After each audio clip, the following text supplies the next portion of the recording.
queria começar com uma pergunta, que é a pergunta que eu acho que a grande maioria das pessoas fazem. Você trabalha com desenvolvimento pessoal, e existe uma grande, como que eu posso dizer? Uma grande rejeição com a palavra coach.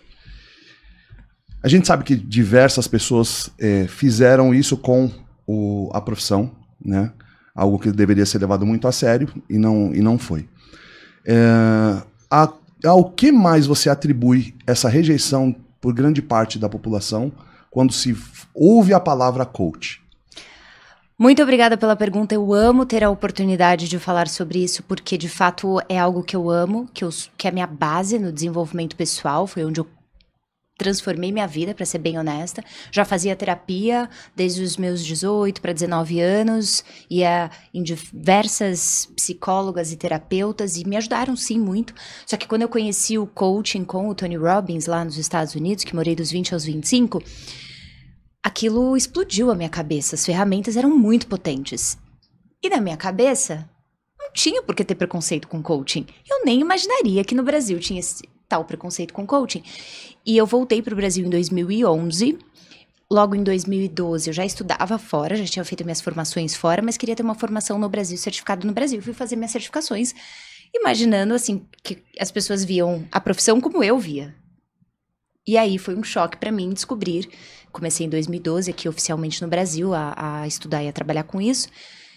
E foi um choque eu entender que não, que as pessoas têm mesmo essa rejeição. Então, eu atribuo, sim, as pessoas que fizeram coisas equivocadas, e eu sou um pouco responsável por isso, porque por 6 anos eu dei formação oficial pela Sociedade Brasileira de Coaching, formei muitos dos coaches que estão por aí, muitos deles, naquela formação de 4 dias, e de fato, ela realmente mudava a vida das pessoas no sentido de trazer uma nova forma de pensar, e elas saíam de lá acreditando que aquilo era o suficiente, mas não era, e eu falava, olha, isso aqui é o começo, é o primeiro passinho que vocês estão dando, vocês vão sair daqui, vocês vão estudar muito mais, mas nem todo mundo seguia isso, de fato, eventualmente eu falei, não, é uma responsabilidade muito grande para mim, eu vou parar de dar essa formação. Então, depois de alguns, isso tem 4 anos quase que eu parei de dar a formação, 3 anos mais ou menos. E aí hoje eu tenho a minha, que já é um ano de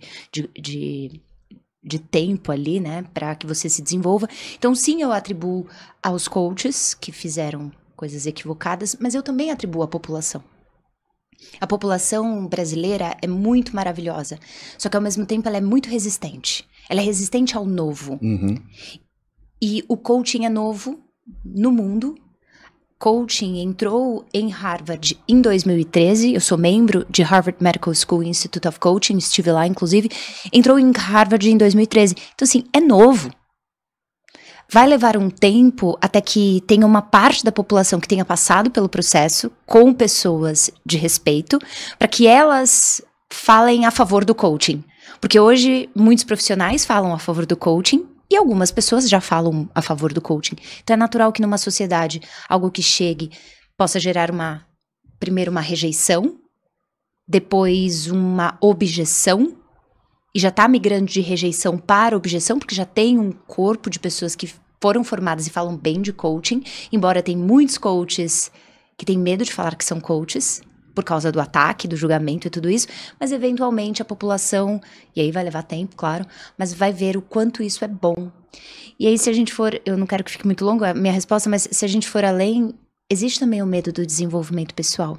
Porque o coaching é perguntas. Se a gente fosse definir o que é coaching, é mover pessoas para frente com perguntas poderosas que economizam tempo. Será que eu sou capaz versus como eu posso conseguir o que eu quero? Então são perguntas, por exemplo, que você usa numa sequência lógica que essas perguntas vão destravando a tua cabeça.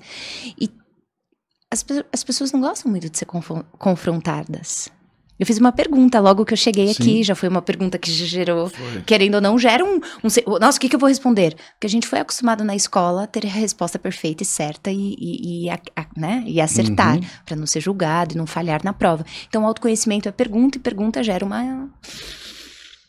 um negócio. Então, eu acho que tem muitos fatores que contribuem para essa rejeição do coaching, mas eu tenho uma missão bem pessoal, que é trazer o respeito do coaching para o Brasil, da mesma forma que eu tenho por ele, eu quero que as pessoas enxerguem pelo menos uma outra ótica. Pelo menos elas decidam olhar diferente. Então, você acha que isso pode ter a ver também com a formação intelectual do brasileiro? Sim. Não necessariamente a intelectual no sentido de ser inteligente ou burro. Não, mas pela sim, capacidade de pensar que nós fomos treinados na escola. Porque a capacidade é algo elástico. Você vai desenvolvendo ao longo da vida. Eu não sou mãe nessa terra. Tive um aborto 10 semanas, mas não tenho aqui um bebê. Se um dia eu for mãe, que eu pretendo ser, seja de adotado ou de biológico, eu vou ser incapaz até que eu desenvolva habilidades e me torne capaz naquilo. Então, na nossa infância, a gente não foi acostumado a pensar.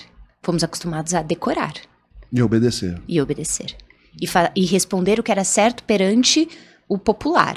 Então, qualquer coisa que você pensasse diferente, você era atacado. Estive agora em Boston, em Harvard, e fui visitar Salem, que é aquela cidade das bruxas, onde teve a Inquisição. Então, a gente está falando que 500, 600 anos atrás, as pessoas eram queimadas em praça pública se elas pensassem diferente, se elas falassem diferente, se elas acreditassem diferente.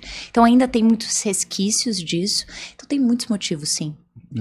Eu percebo também, não querendo dar uma opinião, né, sobre a coisa, mas por favor. Eu bato muito na tecla da educação dada no Brasil também. Porque assim como você falou que tem essa questão do desenvolvimento intelectual, né, que você é programado a acertar aquelas perguntas já feitas, né, pré-formuladas, a forma como é organizada a educação e como é passado isso para todas as camadas da sociedade, talvez limite um pouco as pessoas a buscarem aquilo que seja diferente e que tenha uma possibilidade de você se tornar capaz ou de resolver algo diferente daquilo que você está acostumado a ver.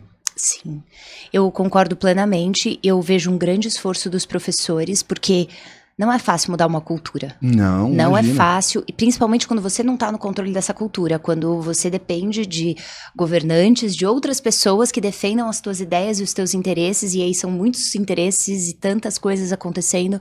Mas assim, eu defendo muito o Brasil. Eu morei 5 anos fora, e eu vejo que as pessoas atacam muito o Brasil. Não que você esteja, por favor, mas as pessoas atacam muito o Brasil. Mas o Brasil é muito novo ainda na história da humanidade. Ele está evoluindo. A gente passa por muitos conflitos, é verdade, tem muitos problemas, é verdade, mas eu vejo que ele vai evoluindo. Então, eu tenho nas minhas salas professores, pedagogos de forma geral, até diretores de escola, e eles querem fazer diferente.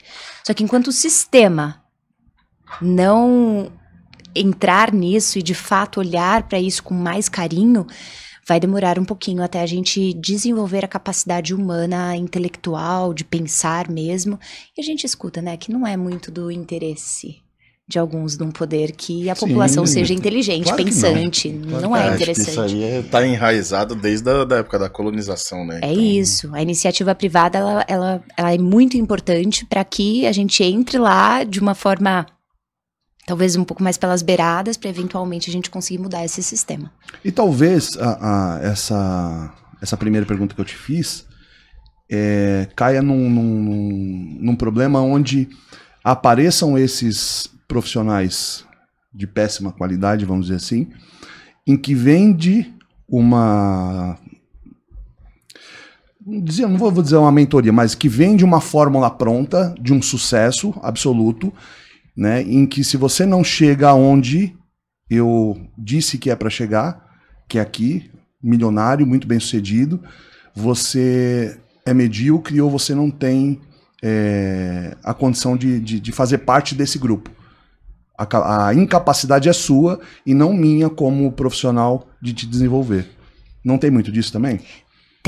Tem muito, muito, muito disso, e eu vejo colegas de profissão assim, e alunos desses colegas que chegam até mim com um alto senso de incapacidade, porque eles não foram bons o suficiente naquele meio, eles não conseguiram fazer tudo que era ali pontuado passo a passo, e a grande verdade é que 95% das pessoas ainda não vai chegar lá.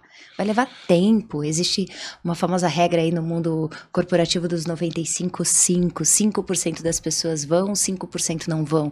Se a gente for olhar, 5% das pessoas no Brasil fazem terapia, 5% das pessoas ganham acima de 10 mil. Então tem muitos 5% por aí que, de fato, são as pessoas que vão pagar o preço e vão fazer o que deve ser feito e vão se desenvolver de várias formas com vários professores. A massa, ela tá querendo coisas mais rápidas. Então quem te promete algo mais rápido, ele vai jogar a responsa em você. Se você não fizer, o burro é você. Sim. Se você não fizer, o problema é seu. Mas aí eu volto. Para que esse profissional consiga estar lá fazendo isso, tem quem compre. Tem quem acredite nessa cartilha, tem quem acredite que esse é o caminho, e tem alguns que conseguem, os 5%. 95% não. Porque existe um desenvolvimento muito mais profundo do que faça esse passo a passo que você vai chegar lá. É o que a gente estava falando antes aqui. Depende dos seus objetivos de vida, depende da tua criação, depende dos teus desejos, depende do teu propósito de vida, depende de uma série de fatores. Então, não dá para colocar o ser humano numa caixinha e, assim, se eu fosse falar de coaching de verdade, o coaching nunca fala o seu sonho é. O coaching pergunta qual é o teu sonho. E o que é que você quer? Isso é, de fato, algo que você quer e a tua alma quer? Ou é algo que incutiram na tua cabeça, que disseram pra você que deveria ser assim? Então a gente precisa ter um pouco mais de discernimento pra saber se nesse mundo desse profissional ou desses profissionais é você que quer aquilo ou ele que quer aquilo pra você. Então começar a pensar um pouco mais com a própria cabeça. É muito importante, né? E aí a gente tem que ter essa sociedade que tem essa capacidade de discernimento para poder entender o que é aquilo que te vende e o que é aquilo que realmente você procura, né? Porque existe essa dualidade, não é? A gente às vezes quer colocar a responsa só no profissional ou só na população. Não, existe uma dualidade. Se tem uma bolsa, sei lá, Louis Vuitton, sendo vendida a, sei lá, nem sei, 150 mil reais uma bolsa, é porque tem quem compre. Sim. E se tem um charlatão vendendo alguma coisa, é porque tem quem compre. Então, a nossa sociedade precisa começar a dizer não para algumas coisas que a gente não quer ver mais, para daí a gente não ver mais.